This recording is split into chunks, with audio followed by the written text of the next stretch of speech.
포스코의 차기 회장 윤곽이 이번 주말쯤 드러납니다. 오늘 최고경영자 승계카운슬은 5명 안팎의 최종 면접 후보군을 확정할 예정인데요. 정치권에서는 밀실 인사라는 지적과 함께 국민연금의 제 역할을 촉구하고 나섰습니다. 자세한 내용은 정세미 기자와 함께 짚어봅니다. 네, 정 기자, 이 포스코 차기 회장 선출 작업이 이제 마무리가 되고 있습니다. 어떤 상황입니까? 네, 승계카운슬은 오늘 네. 제8차 회의를 열고 5명 안팎의 최종 후보군을 확정했습니다.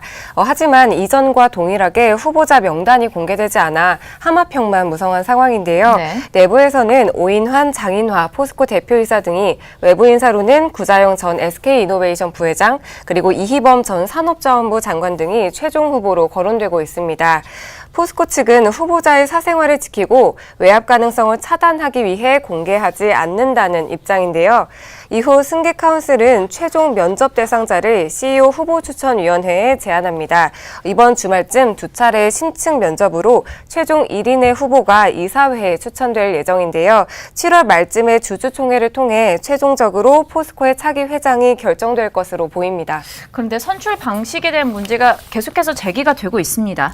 네, 포스코 네. 차기 회장 선출 작업을 시작하며 투명성을 우선순위로 내세운 바 있는데요. 하지만 비공개로 진행되는 선출 과정과 외압 의혹 등 논란이 이어지고 있습니다.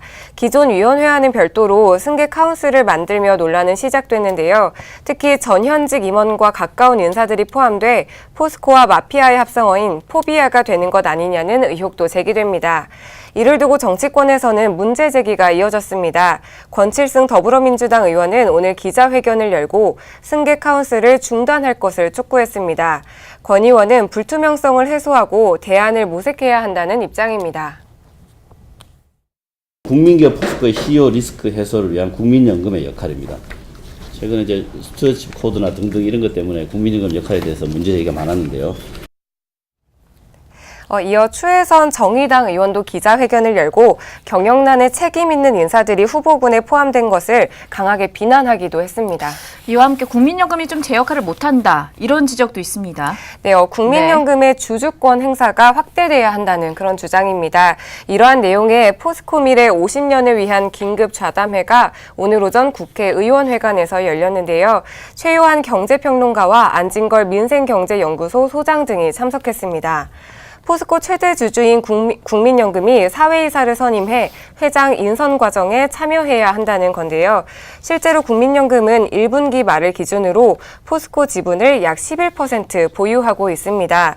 다음 달 스튜어드십 코드가 도입되면 포스코 경영에 실질적 영향력을 행사할 여건이 갖춰지는 겁니다. 발제를 맡은 유영재 대표는 국민연금의 역할의 중요성을 강조했습니다. 국민연금 같은 경우는 철저하게 무관심으로 일관하고 있다. 이로 인한 피해는 국민경제 전체와 또 해당 기업 주주들에게 전가된다. 국민기업에 대해서는 저는 좀 특별한 어떤 생각을 가지고 국민연금이 주주권을 활용하거나 인게이지를 해야 된다는 생각을 갖고 있는데, 네, 포스코가 어떠한 결정을 내리게 되는지 조금 더 살펴봐야 될 것 같습니다. 지금까지 정세미 기자였습니다.